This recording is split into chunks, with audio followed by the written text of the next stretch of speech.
A lot of people want to read classics, but they quietly assume that they're going to be boring. They aren't. At least these ones aren't. These are classics that are gripping, fast plots, strong tension, and interesting characters. To be fair, some classics are hard to get into, but don't let that discourage you. There are so many great classics that are so exciting to read. Books that move, books that pull you in, books that are actually fun and enjoyable reads.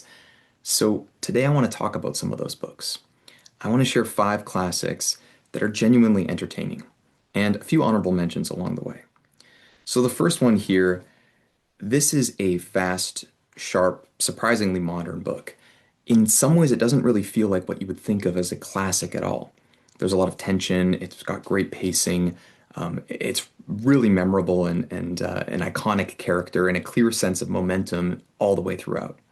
There's also this great precision in the writing, and everything feels deliberate. It feels very controlled, and it's also just super fun. So this book is Casino Royale by Ian Fleming.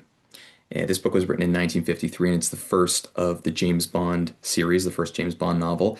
You can feel the energy immediately in this book. It's super lean, super short book, right?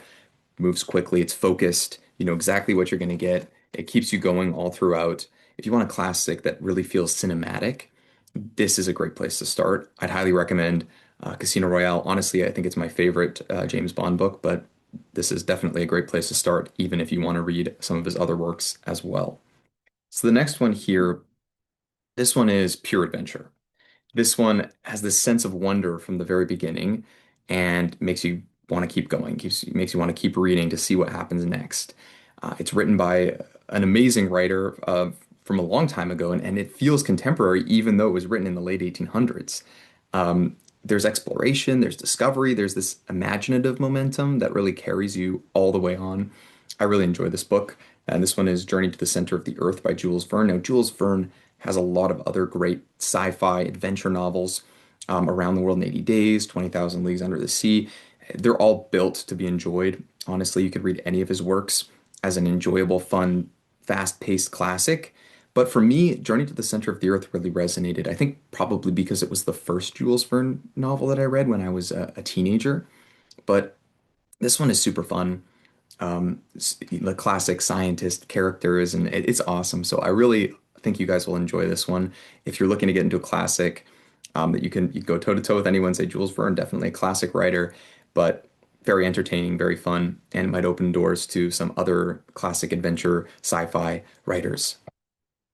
So the next one here is a lot older. It's the oldest one on the list today, and this is one of the first classics that I read when I was younger, actually. I think I read this was one of the first, really what we might consider classic books. And you can see here, oh, it's falling apart, right? So, I read it a lot. This book I think surprised me by how readable it was. When I heard the name, when I heard what this was, it was one of the first English language novels. I really thought this was going to be dense and hard to read, and it maybe is a little denser than some of the other books, but it's simple at the end of the day. It's pretty direct, it's grounded in experience, and you're reading to try to figure out how things happen, how the character survives, how he adapts. And there's just something super visceral and immediate about it. It doesn't feel distant. It doesn't feel like you need to go into all this archaic philosophy. It's just real. How does a man survive on an island alone? And this book is, of course, Robinson Crusoe by Daniel Defoe. This was published in 1719, so it's much older. As I mentioned before, it's often called one of the first English novels. It feels super practical, super modern in mindset, and maybe that's why it's considered one of the first novels because of how modern it feels. One of the first modern English language novels, absolutely. Robinson Crusoe, not super long, pretty short as well. This one's super fun. If you want a bit of a stretch, but something that's still readable, fun, and classic, this is my recommendation. So, next one's a bit different. This is not a novel, it's actually a play, but it's really one of the most purely entertaining plays or works that you can read from this period of time, from the Victorian era.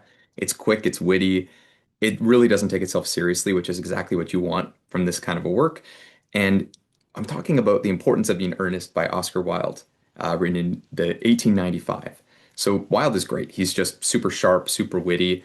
The dialogue's very fast-paced. Humor constantly is landing, and it'll keep you chuckling even today. Even today, you don't need necessarily to understand Victorian era to get the humor. Sometimes it is, humor can be bound to a particular time, but this is just so fun, and it's one of those classics that's just super effortless when you're reading it. Oscar Wilde's he's awesome, right? He's got so many great aphorisms or little quotes. I have a few written here. One is, "We are all in the gutter, but some of us are looking up at the stars." Another one is, "To live is the rarest thing in the world. Most people exist. That is all."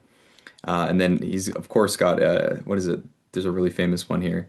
Oh, I can resist everything except temptation. That's a good one. Everything in moderation, including moderation. Oscar Wilde, he's funny, he's witty. It's stuff that we can get today. But this is one of the best plays to start if you're interested in reading a play. You can honestly watch this as well. Just look up on YouTube The Importance of Being Earnest, and you've just seen a classic work of literature. So that's another way that you can get into reading literature by watching. So I have a few honorable mentions here before we get to the last one. The first one is And Then There Were None by Agatha Christie. Honestly, you can pick up honestly anything by Christie, but this is where I got started. It's gripping, it's structured really well. It's really hard to put down. It keeps you guessing what's going to happen. Classic mystery writers, but Christie's really one of the best. And Then There Were None, I think, is a great place to start. Other great works by her as well. Uh, Another one here I have is The Picture of Dorian Gray by Oscar Wilde again. So a completely different side of Wilde, more philosophical, really deep, but still readable and engaging and fun. And this just shows his range, right? This lest this just become a Oscar Wilde fanboy session. I won't go too much into that, but it's really amazing if you're reading The Importance of Being Earnest, kind of comedy of errors, and then The Picture of Dorian Gray, a really deep philosophical questioning of, the price that one would pay to keep one's youth.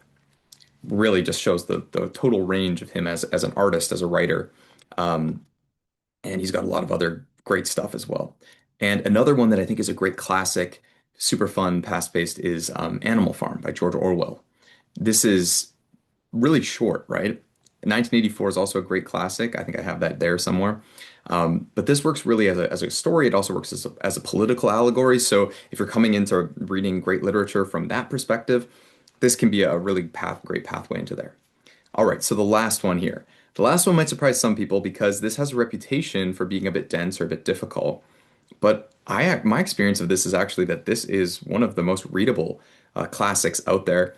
And I made a video before about some of the classics that a lot of people have heard of, but they've never read. And in the comments, dozens of people were mentioning that they felt the same, that this was a book that they loved. It was super readable. It was so fun. And I said, hey, that's the same experience I had. So I looked into it. And I think a lot of people prejudge this novel. They think it's going to be difficult and they don't want to read it. But really, when you read it, it's tense, it's fun, it's got a great atmosphere. It keeps pulling you forward. And I think that's why that Dracula by Bram Stoker is such a readable book. It's told through letters. That might be why a lot of people get turned off before they read it. They think an epistolary novel, I don't know if I can read that, all these letters and journal entries, it feels fragmented.